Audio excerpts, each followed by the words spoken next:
Ça, nos participants vont voir ça directement quand ils vont rentrer. Donc, je les fais entrer à l'instant. Et voilà. Oh, bonjour tout le monde, bienvenue. Faire un petit test de discussion en même temps pour voir si tout le monde est en mesure. Bonjour tout le monde, vous pouvez tester la discussion. Super, ça fonctionne, merveilleux. C'est toujours agréable d'avoir. Ah, bonjour, bonjour. Ah, c'est le fun. Hein, on a on a tellement des bons membres puis des gens. Ah, bonjour, bonjour. Des gens fidèles au rendez-vous. C'est agréable. Je suis Oui. vraiment contente. Euh, je sais que d'autres personnes vont se connecter là, en cours de route, mais si vous me permettez, je vais quand même débuter avec le volet un petit peu plus administratif, que c'est pas grave si les gens manquent. Donc, il n'y a pas de son de mon côté. Est-ce que les autres, vous m'entendez ou c'est un Moi, je son? t'entends. OK, parfait. Oui, par ici, vous avez entendu mon téléphone aussi. C'était un test, effectivement, pour... Donc, je pense que c'est Jean-Benoît qui va avoir un petit travail à faire aux côtés de de ses écouteurs ou de son son. Je suis désolée. Donc, tout le monde entend bien, malheureusement, pour Jean-Benoît. Désolée. En passant, la séance est enregistrée et donc... vous aurez accès à la rediffusion si jamais vous ne l'avez pas bien entendu. Donc, bonjour tout le monde. J'espère que vous allez bien. Mon nom, c'est Sarah Edith Péné et je dirige le Réseau québécois d'éducation en santé respiratoire. C'est un grand plaisir de vous avoir avec nous ce midi et de partager ce moment très précieux avec vous. Je sais que votre temps est très, très, très précieux, puis j'apprécie vraiment qu'on le passe ensemble ce midi. Alors, on a l'opportunité ce midi d'être avec la docteure Semancé, qui est pédiatre et pneumologue au CHU Sainte-Justine et qui va nous parler, nous faire faire un petit voyage au cœur de la recherche en santé respiratoire, particulièrement là, chez les enfants. Euh, et juste avant de commencer, je vois que il y a pas mal de monde qui a déjà utilisé la discussion. Là, comme on est en mode webinaire, excusez-moi, euh, on va utiliser la discussion pour communiquer. Et puis, si vous avez des questions, des commentaires, on va utiliser ce moyen-là pour communiquer. Donc, n'hésitez pas. Je ne sais pas, docteur, tu sais, est-ce que vous préférez qu'on prenne les questions au fur et à mesure ou vous aimez mieux qu'on attende un petit peu plus vers la fin? Peut-être vers la fin. Ça va être un peu difficile pour moi de regarder le chat en même temps, mais certainement, si vous Excellent. avez des questions, posez-les. Parfait. Fait qu'on va se garder un petit moment pour la fin de la rencontre. Et en fait, comme je vous dis, c'est enregistré, puis on va vous envoyer dans les prochaines 48 heures, je vais vous envoyer à votre lien d'inscription un message qui va comporter le lien pour la rediffusion, puis vous allez aussi avoir une attestation de participation pour la session d'aujourd'hui. Et donc, je laisse tout de suite la parole à Dr. Semansé pour faire cette incursion dans le monde de la recherche. Merci beaucoup. Merci, merci beaucoup, Sarah Edith. Je vais partager mon écran. Est-ce que vous le voyez tous? Oui, c'est parfait comme ça. Merci beaucoup. Super. C'est qu'aujourd'hui, je vais vous parler un petit peu de la recherche en santé respiratoire pédiatrique et particulièrement sur l'utilisation de la santé mobile. C'est vraiment le sujet là, sur lequel je vais focuser aujourd'hui. Peut-être certains d'entre vous étaient là, je pense que c'était il y a 2 ans, là, Sarah Edith m'avait invité à faire partie d'une, je pense, une journée là, de votre congrès, de votre réseau. Et j'avais un petit peu parlé de la santé mobile, comment on pourrait l'utiliser en recherche et en clinique, en santé respiratoire pédiatrique.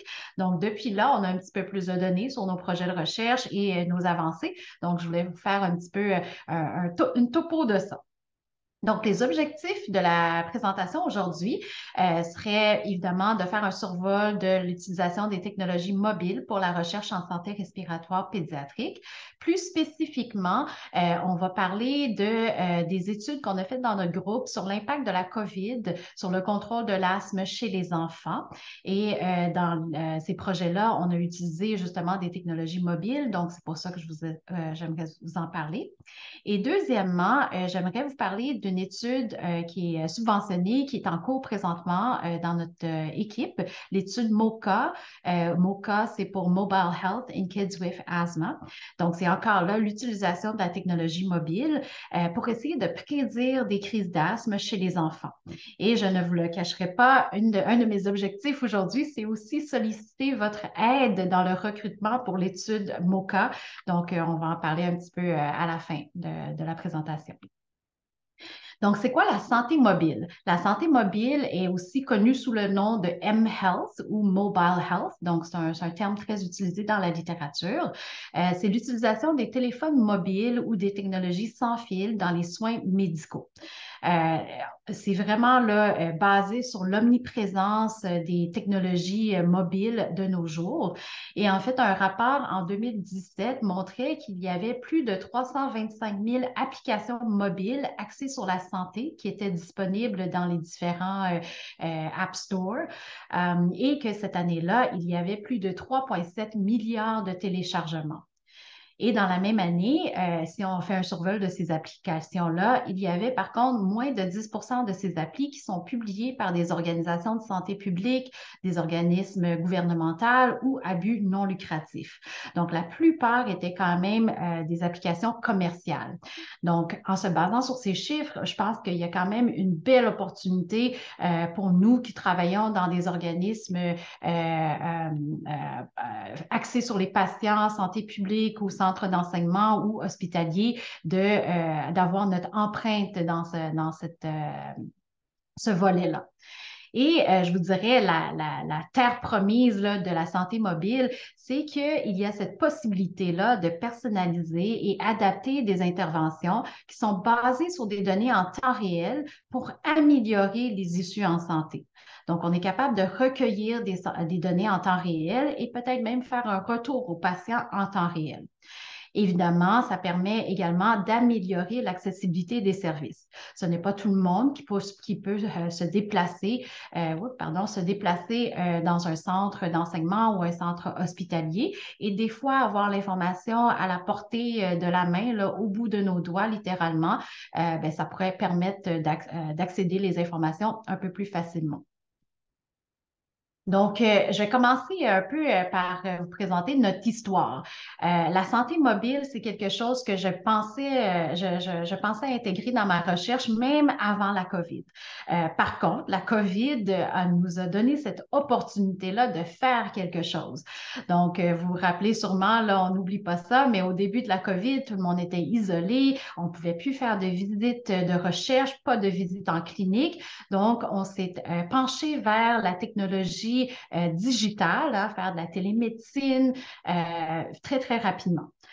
Il y avait des appels à subventions pour des projets de recherche à ce moment-là qui étaient axés justement sur la santé mobile, la santé digitale. Donc, on en a profité pour créer une plateforme web qui s'appelle COVID Sentinelle. Puis, je vais vous en parler un petit peu plus tantôt. Mais cette plateforme-là, on l'a transformée, si vous voulez, comme un outil de recherche pour la COVID et avec lequel on a fait 2 études, ICECAP et ICECAP 2, sur l'effet de la pandémie sur les enfants atteints d'asthme. Et là, 2 ans, 3 ans plus tard, même 3 ans et quelques plus tard, on a encore pris la plateforme COVID Sentinelle, on l'a transformée. On dit, on a fini avec la COVID, on ne veut plus en savoir, mais ça serait le fun de pouvoir réutiliser cette plateforme pour autre chose. Donc, on l'a transformée en l'application mobile Respi Sentinelle, qui est un outil de recherche pour l'asthme pédiatrique centré sur le patient pour justement faire l'étude que je vais vous parler tantôt, l'étude MOCA. Et ce qui est intéressant dans Respi Sentinelle puis l'étude MOCA, c'est parce qu'on a aussi intégré les besoins des parents et des patients dans l'application mobile. Donc, ça va être un outil qui est aussi utile pour les parents, on espère en tout cas. Donc, au début de notre histoire, comme je vous disais, oups, je pense que ça saute un petit peu, désolée. Donc, au début de notre histoire là, pour COVID Sentinelle, mais au début, on a développé COVID Sentinelle comme une plateforme web pour suivre les symptômes de santé pendant le début de la pandémie. Donc, les gens pouvaient suivre à leur fièvre, s'ils prenaient leur température, les symptômes, etc. Et ils pouvaient partager leurs symptômes avec des proches. On ne savait pas trop comment gérer ça au début de la pandémie, donc on a eu cette idée, on l'a mis en place. Donc, avec des développeurs d'applications, on a mis ça en place sur une période de 6 semaines qui était quand même assez rapide et avec des traducteurs bénévoles à travers de plusieurs pays. On l'a rapidement traduit aussi en 13 langues. Dans une version préliminaire, on a été capable d'aller connecter avec à peu près 1000 utilisateurs dans 10 pays. Par contre, à notre déception, si vous voulez, là, cette application ou cette plateforme web n'a jamais pris son envol. Je pense qu'il y avait juste trop de choses au début de la pandémie, les gens ne savaient pas où focusser et ça n'a jamais pris son envol. Par contre, on a repris cette plateforme web qu'on avait développée et on l'a appliquée pour une étude sur l'impact de la pandémie sur les enfants qui sont atteints d'asthme, donc l'étude ICECAP, qui était à ce moment-là, avait reçu un petit financement là, du réseau en santé respiratoire du Québec. Donc, notre question principale, c'était de savoir quel est l'impact d'une infection COVID sur le contrôle de l'asthme chez l'enfant. Il y avait des études à ce moment-là qui étaient contradictoires, que avoir la COVID était un facteur de risque pour les enfants qui faisaient de l'asthme et d'autres études non. Et ce qui manquait par contre dans ces études-là, souvent, malgré qu'ils avaient un gros nombre de patients, c'est qu'on n'avait pas le niveau de contrôle de l'enfant avant son infection COVID. On l'avait juste après et des fois, ça peut être teinté par le fait de se rappeler des symptômes, etc.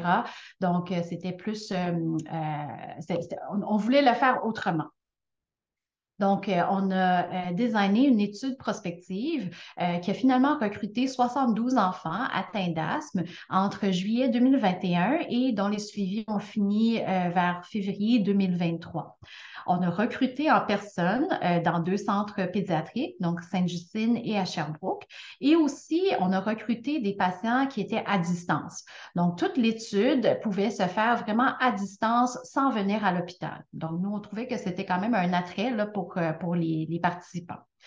On a suivi ces patients-là sur une période de 6 mois avec des questionnaires en ligne via la plateforme COVID Sentinelle. Et pour vous donner une ampleur là, du nombre de questionnaires qu'on avait reçus, on demandait aux participants de remplir des questionnaires sur le contrôle de l'asthme à chaque 2 semaines. Et sur ces 72 enfants-là, on a quand même recueilli là, plus de 650 questionnaires. La figure en bas ici vous montre un peu, ça avait l'air de quoi COVID Sentinelle. Donc, c'est une plateforme sur le web, mais qui était vraiment là, user-friendly, là, hein, qui paraissait très bien sur un téléphone, comme si c'était une application mobile. Et à chaque 2 semaines, on envoyait un texto aux parents pour remplir des questionnaires. Donc, celui-ci sur le symptôme, le contrôle de l'asthme avec des symptômes au courant des 2 semaines. Et ce sont des questionnaires qui sont basés sur les critères de contrôle de GINA.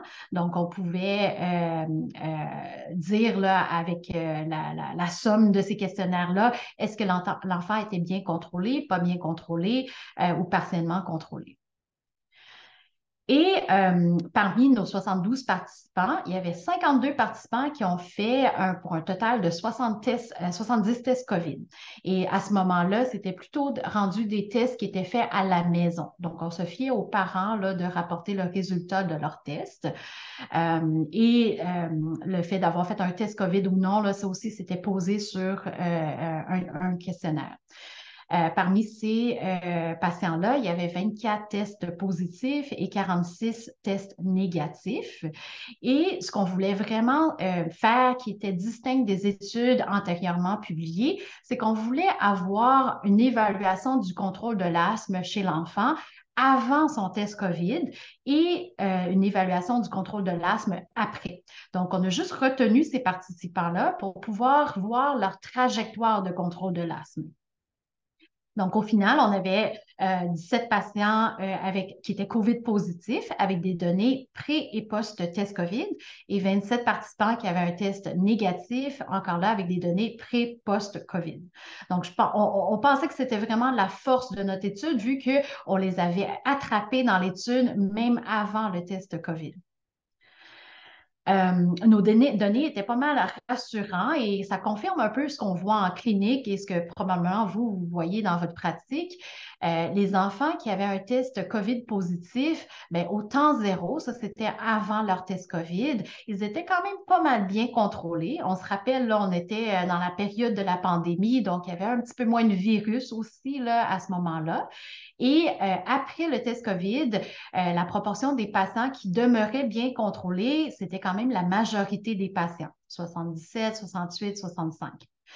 Quand on regarde des patients qui avaient fait un test COVID, mais qui étaient négatifs, donc on assume qu'ils ont fait ça parce que leur enfant avait des symptômes, probablement dus à un autre virus ou une autre condition. La proportion, encore là, des patients qui étaient bien contrôlés avant le test était quand même assez élevée. C'était la majorité des enfants. Puis, avec le temps, il y avait une diminution du bon contrôle, mais bon, la plupart, la moitié des patients demeuraient quand même bien contrôlés. Avec ces chiffres-là, nous, on n'a pas vu d'association entre le fait d'avoir un test COVID positif et la trajectoire du contrôle de l'asthme. C'est ça, les points, différents points dans le temps nous permettent de faire une conclusion sur la trajectoire. Évidemment, ce n'est pas un grand nombre de patients, mais je pense que ça confirmait un peu ce qu'on voyait dans la clinique.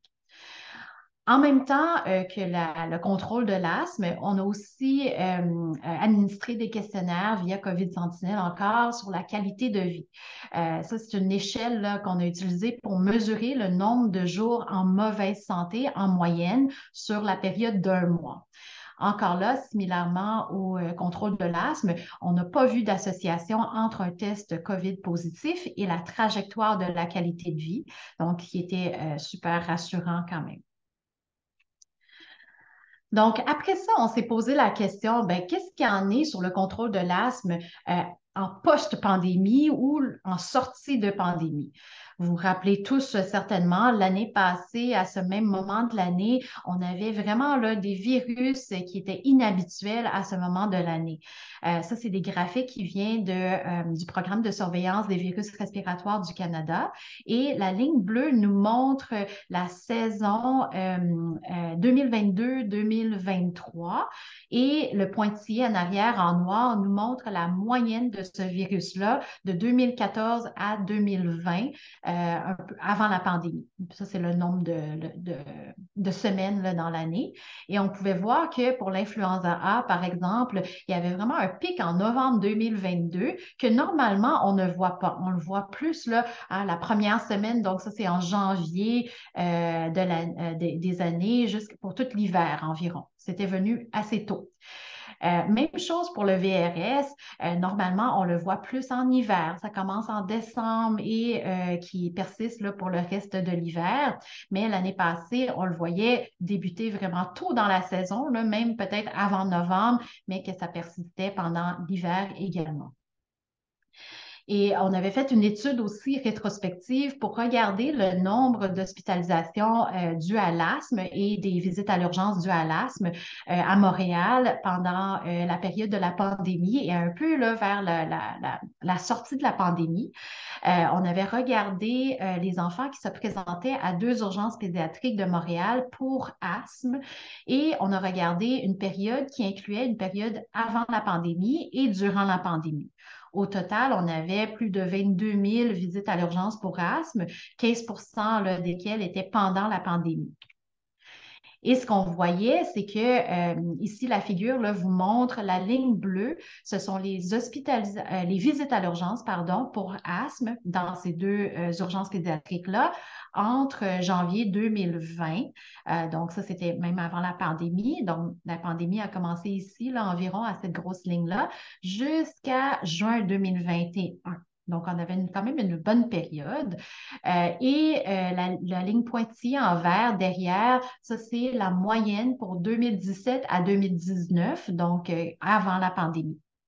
On voyait qu'avec la fermeture des écoles et tout, au début de la pandémie, on avait vraiment une diminution drastique du nombre de visites à l'urgence. Ça a repris un peu. On a vu le pic à l'automne, en septembre, en 2020, mais rien comparé à ce qu'on voit normalement. Et ça a diminué là, avec encore là la fermeture des écoles. Si vous vous rappelez, là, c'était la vague de Delta, là, décembre, janvier 2020-21. Et il y avait encore là une diminution drastique des visites à l'urgence pour asthme. Mais après ça, il y a eu une augmentation des visites. Donc, si on prend la totale, les trois premières vagues de la pandémie, c'était pas surprenant, mais on a vu une diminution de 47 dans les visites à l'urgence pour asthme. Par contre, quand on regarde plus sur le moment là, où est-ce qu'on a commencé l'assouplissement des mesures sanitaires au Québec, qui était en mai, on voyait que dès qu'on a relâché ça, ben, on avait déjà un signe d'une augmentation des crises d'asthme à ce moment-là. Donc, normalement, sur la période de janvier à juin, quand on regarde pré-pandémie, il y a une diminution des visites à l'urgence de 19 visites par mois jusqu'en juin. Par contre, en 2021, on a vu une augmentation des visites d'environ 87 visites par mois jusqu'à juin. Donc, ce petit bout-là, en fait, là, de sortie de pandémie, de relaxation des mesures sanitaires, ben, on s'est posé la question, qu'est-ce qui arrive au contrôle des enfants en termes de leur asthme? Et c'est pour ça qu'on a fait l'étude ICE-CAP 2.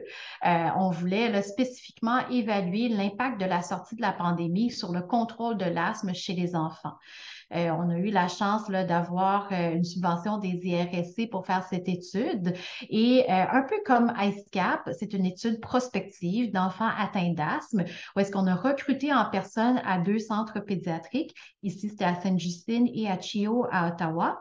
Et encore là, des enfants qui étaient à distance, qui n'étaient pas vus aucunement dans ces deux centres-là. On a eu un total de 159 participants qui ont consenti. Leur suivi pour certains était encore en cours. On voulait à ce moment-là, donc j'ai moins de données à vous présenter. Par contre, on les a suivis encore là pour une période de 6 mois avec des questionnaires en ligne via COVID Sentinelle. Et ça se fait quand même assez bien, ce qui nous démontre que l'utilisation là, quand même d'une technologie mobile là, ou une plateforme mobile pour répondre aux questionnaires nous permettait d'avoir des belles données chez ces enfants-là. Et pour vous montrer un petit peu l'attrait que moi je vois en recherche pour ça, c'est que, bon, la plateforme COVID Sentinelle, les parents rentrent les données. Ces données-là, avec évidemment le consentement des parents, sont versées dans une banque de données. Donc, ça, c'est la banque de données COVID Sentinelle. Ça nous permet de réutiliser ces données qui sont très précieuses, là, je vous dirais, pour la recherche. Donc, s'il y a un autre chercheur qui vient dire Ah, mais j'aurais une question de recherche sur c'est quoi les prédicteurs du contrôle de l'asthme. Donc, on pourrait réutiliser ces données, elles ne sont pas perdues, hein, elles ne sont pas juste là pour répondre à notre question initiale sur la COVID. Donc, d'autres chercheurs peuvent y avoir accès. Pour vous montrer un peu la richesse des données. Ça, c'est en graphique là, pour vous montrer les données sur le contrôle de l'asthme dans l'étude ICE-CAP. Donc, on avait 72 participants. Chaque participant là, est représenté par une ligne ici. Et ça, c'est le temps. Donc, quand on a commencé à recruter jusqu'à la fin des suivis. Et on a eu, vous pouvez voir, là, 2 blitz de recrutement. Donc, il y a des personnes qui ont commencé, des participants qui ont commencé un peu plus tôt, des participants qui ont joint à l'étude un peu plus tard quand d'autres avaient fini. Et on visait un suivi de 6 mois, comme je vous ai dit tantôt. Et basé sur les questionnaires que les parents nous ont transmis, on était capable de dire si l'enfant était contrôlé, partiellement contrôlé ou non contrôlé. Et je les représente par des couleurs ici. Et on peut clairement voir là, le trajectoire des enfants. Il y en avait qui fluctuaient beaucoup, il y en avait qui étaient très mal contrôlés, qui n'avaient jamais de verre, tandis que d'autres avaient du verre tout au cours de leur participation. Donc, je pense qu'avoir ces données longitudinales-là, si on les combine avec d'autres choses, par exemple l'exposition environnementale, des données qu'on est capable quand même d'aller chercher dans d'autres bases de données, on est capable de poser d'autres questions de recherche et je pense que ça reste une infrastructure qui nous donne une certaine richesse pour la recherche. Donc, en regardant l'étude ICECAP et ICECAP 2, on s'est dit, ah, mais c'est bien le fun, on est capable d'utiliser la santé mobile pour aller recueillir des données longitudinales à distance chez nos participants et on est capable d'aller chercher des données en temps réel. Donc, qu'est-ce qu'on peut faire après la COVID pour continuer à utiliser ces infrastructures-là pour la recherche? On s'est repenché sur la question que ça pourrait être un outil potentiel pour aider les parents et les patients dans l'autogestion de l'asthme en temps réel. Donc, notre concept qu'on pensait, c'était que peut-être les parents pourraient avoir ça à la portée de la main, remplir des questionnaires sur les symptômes, très brefs. Et puis, nous, en utilisant la base de données en temps réel, on est capable de leur dire, bien, est-ce que votre asthme est bien contrôlé, mal contrôlé, pas contrôlé? Parce qu'on sait qu'il y a quand même une certaine différence entre la perception des parents sur le contrôle de l'asthme de l'enfant et quand on leur demande spécifiquement des symptômes pour évaluer le contrôle. Hein, des fois, un parent peut penser que leur enfant est bien contrôlé, mais quand on leur demande spécifiquement sur les symptômes, bien, en fait, ils sont mal contrôlés. Donc, on pourrait analyser ça là, derrière hein, sur l'info nuagique là, dans le nuage et donner un retour en temps réel sur la même application mobile aux parents ou aux patients. Et peut-être que ça pourrait les aider à gérer leur asthme, peut-être être plus assidus avec leur pompe, diminuer les expositions environnementales si applicable, etc. Pour finalement éviter des crises d'asthme à l'urgence et des hospitalisations. Donc, dans l'idée de créer cette application mobile pour les parents, on voulait aussi avoir la perspective des parents, dans le sens que, bon, qu'est-ce que les parents aimeraient voir dans une application mobile pour la prise en charge de l'asthme de leur enfant? Est-ce qu'ils avaient des inquiétudes aussi en termes de partage de données pour la recherche, etc.? Donc, ça, c'est un sondage. En fait, je vous disais que j'avais déjà en tête, là, avant la pandémie, de faire quelque chose avec la santé mobile. C'est un sondage, en fait, qu'on a fait avant la pandémie à la clinique de pneumologie à Sainte-Justine. On avait demandé à 200 parents de participer à ce sondage-là. Et cet article a été là, tout récemment publié par notre étudiant là, dans une revue scientifique. On avait demandé aux parents une panoplie de choses. C'était comme un choix multiple, là, si vous voulez. Ils pouvaient choisir autant de choses qu'ils veulent sur les éléments qu'ils aimeraient voir dans une application mobile. Et il y avait aussi un texte libre, un champ libre pour que les parents puissent écrire ce qu'ils veulent voir. Et je vous résume un petit peu ici, là, mais les quatre éléments que les parents voulaient vraiment voir dans une application mobile, les plus populaires, je vous dirais, ce sont des alertes, les alertes environnementales. S'il y a un haut taux de pollen à l'extérieur, bien, eux autres, ils voulaient savoir ça parce que leur enfant est allergique. Ils voulaient avoir des alertes sur la prise de médicaments, le renouvellement de médicaments. Ça, on sait que ce n'est pas toutes les pompes qui ont des compteurs, donc les parents voulaient vraiment voir ça pour les aider à penser à renouveler leur pompe, par exemple. Ils voulaient voir des vidéos sur les symptômes de l'asthme. C'était quoi une sibilance? Hein? On ne peut pas décrire souvent ces symptômes. Eux autres, ils voulaient voir des vidéos sur ça. Ils voulaient avoir une place pour mettre leur plan d'action d'asthme ou du moins pour pouvoir mettre le cédule de la prise de médicaments. Puis finalement, un qui était assez populaire, là, c'était aussi une place où est-ce qu'ils peuvent suivre les symptômes et voir si leurs enfants vont bien ou pas bien, selon, par exemple, un court questionnaire sur les symptômes. En termes de partage de données puis de ressources, je vais pas aller en détail là, dans chacun de ces éléments, mais on a demandé aux parents, ben, c'était quoi vos inquiétudes? Est-ce que vous êtes inquiet, par exemple, d'une brèche de données? Est-ce que vous seriez ouvert pour partager vos données avec des chercheurs dans un centre académique ou des compagnies pharmaceutiques, etc., etc.? Donc, on était vraiment surpris de ces résultats-là parce que la plupart des parents étaient soit entièrement d'accord en vert foncé ici ou en accord envers ici que leurs données soient utilisées pour des fins de recherche. Ils étaient très confortables à partager les données pour ou même réutiliser des données pour la recherche, qu'ils étaient intéressés à participer dans des projets de recherche et il y avait à peu près un tiers là, des parents qui étaient quand même sensibles au fait qu'il pourrait avoir une brèche de données. Donc ça, c'est certainement des choses qui nous ont aidés dans le développement d'un outil mobile plus tard. Mais on était très encouragés par ces résultats-là. Et c'est sûr que ce sont des parents d'enfants qui étaient vus dans un centre tertiaire. Donc, cette limite-là à notre étude, c'est peut-être pas généralisable à des parents d'enfants dans la communauté là, qui ne sont pas dans des centres tertiaires, mais on trouvait ça quand même encourageant d'avoir cette positivité-là ou cet optimisme de la part des parents. Donc, ça nous mène à l'étude MoCA. Donc, ça, je vous ai dit, c'est l'étude de Mobile Health in Kids with Asthma. Et là, je mets des mains levées parce que c'est là que je vais solliciter votre aide pour la participation à l'étude, si vous êtes intéressé, évidemment. Donc, l'étude MoCA, c'est une étude qui a été subventionnée par les Instituts de recherche en santé du Canada et on a deux objectifs principalement. Le premier objectif, c'était de construire un modèle pour prédire les exacerbations d'asthme sévères chez les enfants et on veut faire ça en utilisant la santé mobile pour capter ou pour recueillir les données rapportées par le patient ou le parent. On veut aussi, avec ça, intégrer des données externes. Donc, il y a des bases de données un peu partout là, au Canada sur les expositions à la pollution, l'environnement, la température, l'humidité, tout ça. Donc, on veut voir si ça peut aider pour prédire les crises d'asthme. On veut aussi intégrer la prévalence des virus dans la communauté de l'enfant. Donc, ça se fait aussi également à travers une base de données publique. Et dans la même étude, on veut valider l'algorithme de prédiction.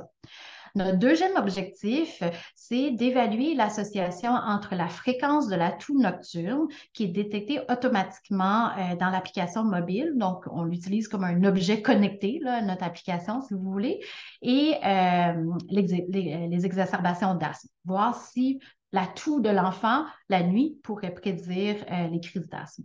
Il y a un peu de littérature là-dessus, là, avec d'autres appareils qui détectent la toux. Donc, c'est pour ça qu'on s'est penché un peu sur ça un peu plus. Puis, c'était quelque chose qui était facile pour nous d'intégrer dans une application mobile, évidemment, avec les microphones qui sont disponibles dans les téléphones. Donc, c'est une étude prospective observationnelle. On recrute en personne à travers le Canada dans sept centres hospitaliers et aussi à distance via l'application mobile Respi Sentinelle. Je vais vous en parler un petit peu plus. Donc, j'ai mis à distance en gras parce que c'est là que vous pouvez nous aider, effectivement. Donc, nos partenaires, là, on a l'appui du RQSR, la Société canadienne de thoracologie, qui sont nos utilisateurs de connaissances aussi, qui vont nous aider là, vraiment à disséminer les résultats de l'étude et aussi inciter des gens à participer. Les patients qu'on recherche, en fait, ce sont les parents plutôt d'enfants entre 1 à 13 ans ou des ados de 14 à 17 ans qui ont un téléphone et qui sont capables de répondre pour eux-mêmes.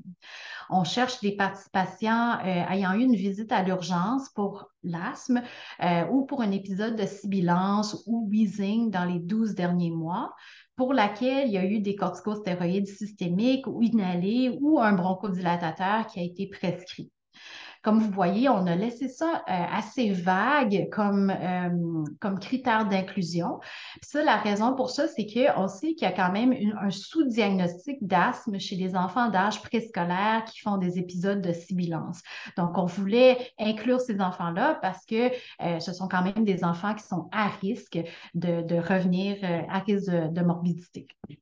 On cherche aussi des patients qui résident au Canada et qui comprennent le français ou l'anglais parce que l'application est dans ces deux langues présentement. Donc, une petite vitrine là, sur l'application Respi Sentinelle. Après un an, là, plus d'un an de contrat et de développement, finalement, la semaine dernière, on a eu le CHU Sainte-Justine qui a publié notre application mobile sur Google App Store. Puis prochainement, ça va être dans le Apple Store également pour téléchargement par tous. Ce que l'application permet aux patients de faire, c'est qu'ils vont le télécharger, ils peuvent s'inscrire par eux-mêmes, naviguer à travers un questionnaire d'éligibilité, justement sur les critères d'inclusion qu'on vient de parler tantôt, et naviguer à travers un formulaire de consentement. Ils vont signer ça électroniquement et c'est tout approuvé par notre comité d'éthique, c'est très acceptable et ils vont pouvoir participer à l'étude par la suite. Ils vont avoir un tableau de bord qui ressemble un peu à ça, où est-ce que les questionnaires qu'ils ont à faire vont être ici, là, et ils vont pouvoir cliquer dessus, répondre aux questionnaires. À travers l'application, on envoie aussi des notifications aux parents quand il y a un nouveau questionnaire qui apparaît. Donc, ils peuvent se rappeler. Et comme je vous dis, les questionnaires, ça dure à peu près 5 à 10 minutes, là, pas plus. Les questionnaires sont hebdomadaires ou mensuels, dépendant de la nature du questionnaire. Le questionnaire de base là, pour créer le profil et les antécédents sur l'asthme de l'enfant prend à peu près 15 minutes à faire. Puis après ça, on a des questionnaires sur le contrôle de l'asthme, l'utilisation des ressources en santé, la santé générale de l'enfant puis la qualité de vie. Et si applicable, s'ils ont eu des tests de fonction pulmonaire, on aimerait ça avoir une photo pour justement intégrer ça dans la base de données. On demande aux participants de remplir des questionnaires sur une période de 6 mois ou plus s'ils veulent. Et les données sont versées dans la base de données Respi Sentinelle. Un peu comme IceCap et IceCap 2 versaient les données dans COVID Sentinelle, nous, on veut que les données de MoCA soient versées dans une base de données pour que d'autres chercheurs ou d'autres personnes qui ont des questions sur l'asthme puissent poser ces questions-là et qu'on puisse réanalyser ces données-là. Et je pense que ce qui est attrayant peut-être, là, en tout cas pour moi, j'ai travaillé fort là-dessus, j'ai un gros biais, mais Respi Sentinelle a des ressources pour les parents. Donc, vous vous rappelez du sondage que je parlais tantôt, bien, les éléments qui ont été identifiés par les parents comme étant utiles pour eux, on a vraiment essayé d'intégrer tout ça dans l'application. Donc, de un, il y a des outils pédagogiques, donc des vidéos, des textes éducatifs sur l'asthme, sur les déclencheurs, les symptômes, comment utiliser les dispositifs aussi. Donc, ça, c'est vraiment des ressources. Et je n'ai pas réinventé la roue. Je suis allée chercher sur le web, à partir des sites web des associations réputables, des vidéos ou des textes que j'ai intégrés ici. Et surtout pour le côté le dispositif d'inhalateurs, beaucoup de ces vidéos sont prises en fait du RQESR. Donc, merci au réseau pour ça. On a intégré aussi un rappel de prise de médicaments et un rappel de renouvellement. Donc, si le parent entre que, bon, l'enfant prend 2 puffs de Flovent 2 fois par jour ou 1 fois par jour, bien, il va avoir une notification qui pop-up là, sur leur téléphone, puis ils peuvent cliquer dessus et nous dire si ça a été pris ou, oups, on a oublié. Ça nous permet aussi d'avoir un suivi sur l'adhérence de la médication de l'enfant. Il y a un cédule pour la médication. Donc, les parents peuvent rentrer cela. C'est une façon indirecte de rentrer le plan d'action d'asthme qu'on va aussi intégrer dans le futur. Mais ça permet de voir en un coup d'œil qu'est-ce qu'ils sont supposés de prendre. Et finalement, quelque chose que j'aime bien, en tout cas, c'est le suivi du contrôle de l'asthme. Donc, en répondant au questionnaire de l'étude, on est capable de donner un feedback aux parents sur de semaine en semaine. Est-ce que l'enfant, son asthme était bien contrôlé en vert, partiellement contrôlé en jaune ou pas bien contrôlé? Et s'ils ont sauté une semaine, ben bon, on ne voit pas de couleur, mais ça leur permet d'avoir une idée là, de façon longitudinale, qu'est-ce qui s'est passé à leur enfant. Et ce qui est le fun ici, c'est qu'on peut télécharger ce graphique-là et les parents pourraient l'amener à leur visite avec leur médecin ou leur professionnel de la santé en asthme pour avoir une topo. Alors, vous, peut-être comme moi, là, des fois, quand on demande aux parents ben, comment était le contrôle de l'asthme de votre enfant, ben, c'est difficile de se rappeler des fois des symptômes exacts. Donc, en faisant ça, on a une meilleure idée du contrôle de l'asthme sur une période plus longue de l'enfant. Et finalement, pour inciter les parents à participer et à remplir leur questionnaire, on a un aspect là, gamification. Là. C'est vraiment juste pour débloquer des petites, des petits cadeaux, là, si vous voulez, que les parents peuvent imprimer, des activités pour les enfants qu'ils peuvent faire via l'application mobile. Pour le deuxième objectif du projet MOCA, on a un partenariat avec une compagnie qui s'appelle Resmonix pour détecter automatiquement l'atout. Donc, notre objectif, comme j'ai dit tantôt, c'est d'évaluer l'association entre la fréquence de l'atout nocturne et les exacerbations d'asthme. On voulait profiter du fait qu'on a un outil mobile doté d'un microphone là, pour enregistrer la fréquence de l'atout de l'enfant. On demande en fait aux parents d'enregistrer une fois par semaine le sommeil de leur enfant et quotidiennement si l'enfant est symptomatique. L'application mobile là, peut être téléchargée sur une tablette. Ça n'a pas besoin d'être le téléphone du parent là, comme tel. Ça peut être téléchargé à deux places. Et l'idée, c'est de mettre, mettons, la tablette dans la chambre de l'enfant et l'application va enregistrer automatiquement les 2 premières heures de sommeil et va nous donner là, finalement, avec l'algorithme, combien de fois l'enfant a toussé pendant ces 2 premières heures-là. Et on a choisi les 2 premières heures parce que c'était basé sur des études que d'autres groupes avaient fait que les 2 premières heures de sommeil, c'était les plus parlants là, en termes de prédire si un enfant était en crise ou non. Après 2 heures, l'application va s'éteindre automatiquement, donc il n'y aura pas d'enregistrement par la suite. Et on a vraiment pris en compte aussi la confidentialité. Déjà, on sait qu'on ne veut pas se faire enregistrer là, nos conversations et tout. Donc, dans l'algorithme, on enregistre vraiment des bouts de 1 seconde à la fois et le reste est rejeté et pas utilisé. On a un objectif de recrutement assez ambitieux. On veut recruter jusqu'à 2000 parents ou adolescents sur 4 ans à travers le Canada. Et pour le volet de l'atout, on vise 200 participants. Et on espère que les choses qu'on voit qui sont attrayantes pour les parents, bien, premièrement, il y a l'utilisation des ressources qui est vraiment là, ciblée pour les parents dans Respi Sentinelle. On va aussi tirer une carte cadeau de 50 par mois parmi les participants qui ont rempli les questionnaires ce mois-là. Il y a l'aspect, comme je vous dis, de gamification et on espère qu'une fois que notre algorithme de prédiction est validé, on va laisser les parents participants ou les participants de l'étude MOCA pour l'utiliser de façon prioritaire, cet algorithme-là, pour les aider dans la gestion de l'asthme de leur enfant. Donc, ça, je viens un peu le pitch là, de la présentation. On veut votre participation. La raison principale pour moi, pourquoi je veux votre participation, c'est que je veux avoir une meilleure représentation des enfants atteints d'asthme au Québec. En recrutant, là, comme pour plusieurs études, quand on recrute dans des centres tertiaires, on a juste une petite portion des enfants qui se présentent avec l'asthme. On n'a vraiment aucune idée de ce qui se passe à l'extérieur de nos hôpitaux.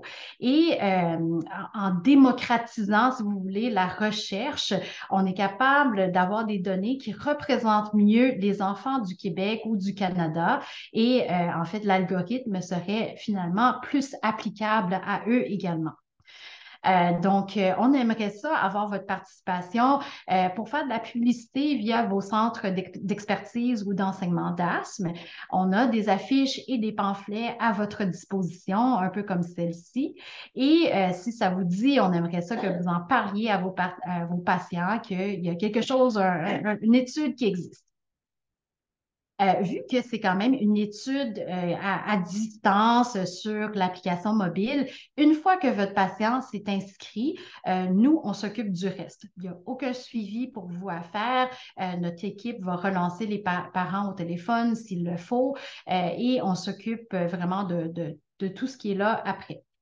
Puis en guise de remerciement là, pour les centres participants, on va aussi faire tirer une carte cadeau de 50 par mois pour les centres qui ont des participants qui ont consenti à l'étude. Et comment on fait ça? C'est que dans le formulaire ou le questionnaire d'éligibilité, on demande aux participants ben, de quel centre ils proviennent. Donc, il y a une place pour indiquer où est-ce que votre patient a vu l'annonce ou a pris connaissance de l'étude. Et en tant que centre participant, on va aussi vous partager nos infolettres de façon trimestrielle là, pour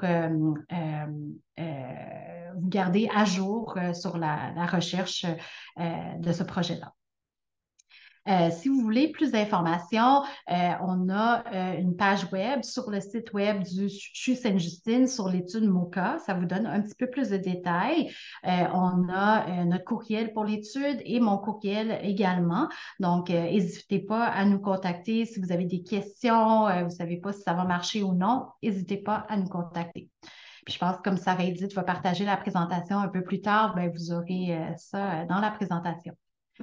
Donc, en conclusion, j'espère qu'aujourd'hui, je vous ai montré une petite vitrine là, de l'utilisation des technologies mobiles en santé respiratoire, qu'il y a une possibilité vraiment d'utiliser ces technologies-là pour obtenir des données en temps réel et possiblement avec un retour aux patients en temps réel pour optimiser leur prise en charge.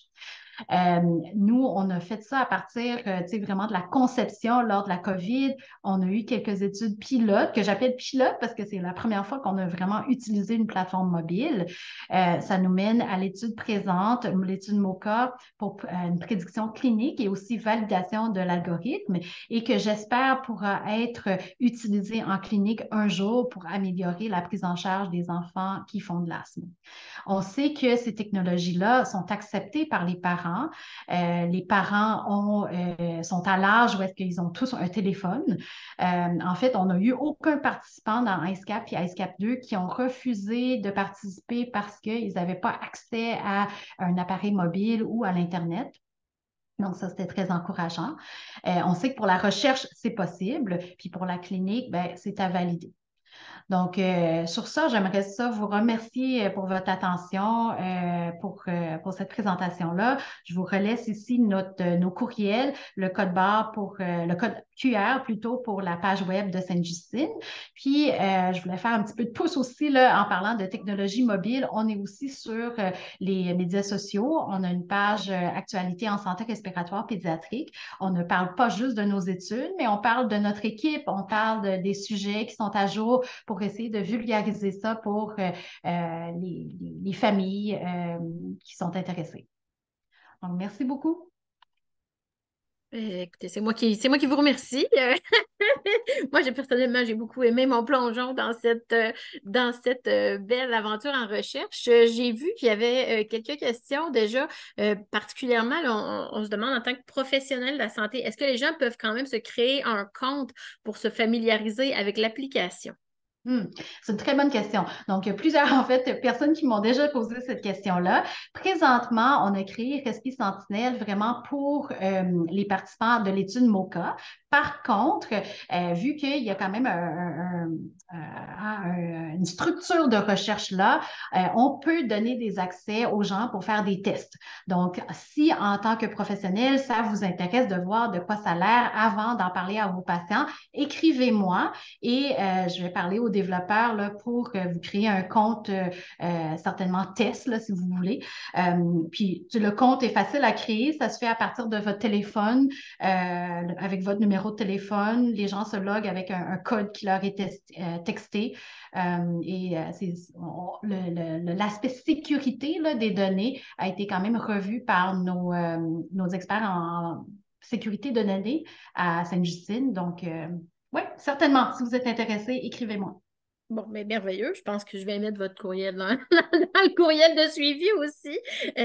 Puis dans le fond, ça va être pour donner l'accès à Respi Sentinelle ou ça va être pour donner l'accès à comme pas la. Non, ça doit être Respi Sentinelle. OK. SP Sentinelle, c'est ça. La base de données pour avoir accès à ça, puis tu sais, pour les gens qui sont intéressés, là, qui sont dans le webinaire, tu sais, si vous avez une question de recherche, vous dites, ah, ben, j'aimerais ça voir, tu sais, qu'est-ce je sais pas, posez une question, là, qu'est-ce qui prédit dans la saison 2023, qu'est-ce qui prédit le contrôle de l'asthme? Ben, parlez-nous-en parce qu'on est toujours ouvert aux idées, même si vous n'êtes pas chercheur, vous voulez juste, vous êtes curieux, puis, tu sais, on pourrait travailler sur ça ensemble, certainement. Oh mon Dieu, moi, ça n'aurait pas fallu me dire ça. C'est sûr que je vais avoir des questions. Mais on s'en parle. Super. Oui, oui. Puis, tu sais, pour avoir accédé aux données, évidemment, là, tu sais, on les protège très bien. C'est géré sous le cadre d'un comité d'éthique. Mhm. Donc, chaque projet doit avoir l'approbation d'un comité d'éthique avant qu'on puisse partager des données. Donc, ça, il faut que nos patients nous fassent confiance aussi, là. Tout à fait. Puis les gens se demandent aussi comment ils pouvaient avoir la publicité, les affiches et tout ça, là. Oui, donc écrivez-nous encore une fois.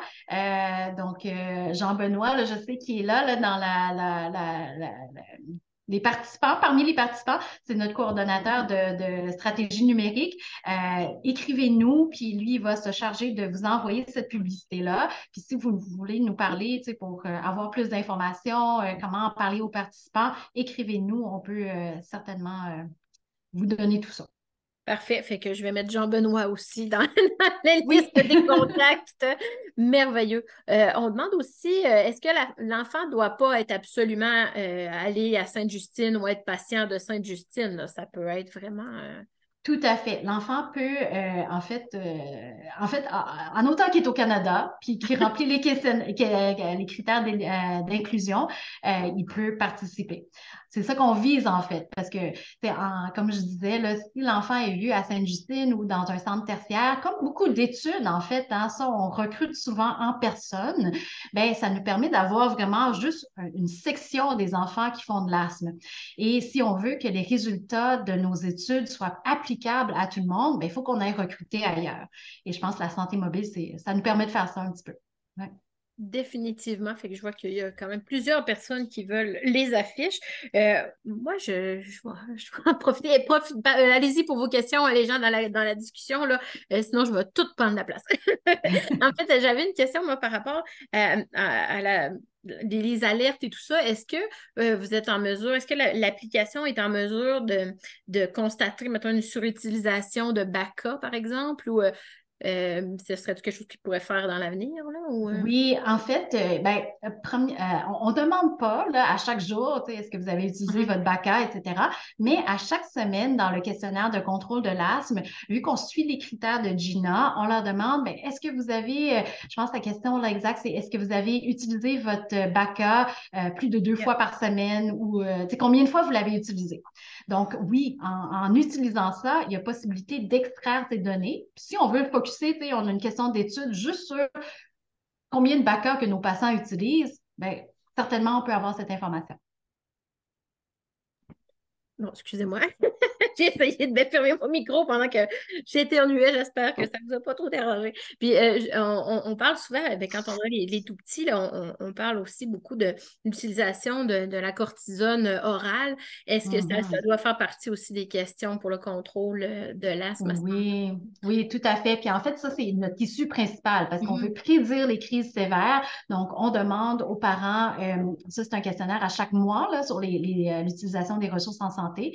Est-ce que votre enfant est allé à l'urgence? Est-ce que votre enfant a eu des corticos oraux ou systémiques? Est-ce qu'il a été hospitalisé également? Donc, tout ça est capté.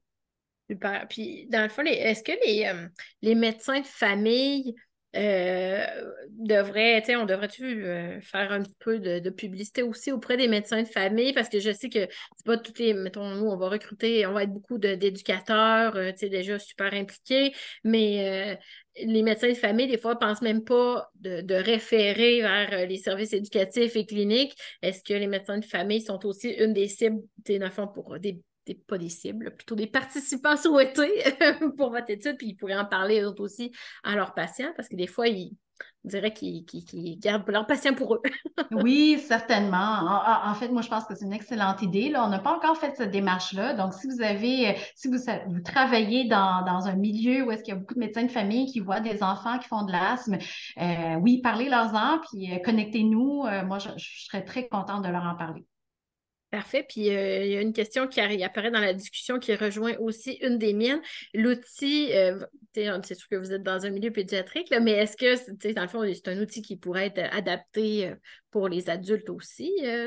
Oui, tout à fait. En fait, c'est la beauté, là, je pense, d'une application mobile comme ça, c'est on a créé l'infrastructure, Mhm. hein, la base de données, tout ce qui est consentement, tu sais, le chemin est là.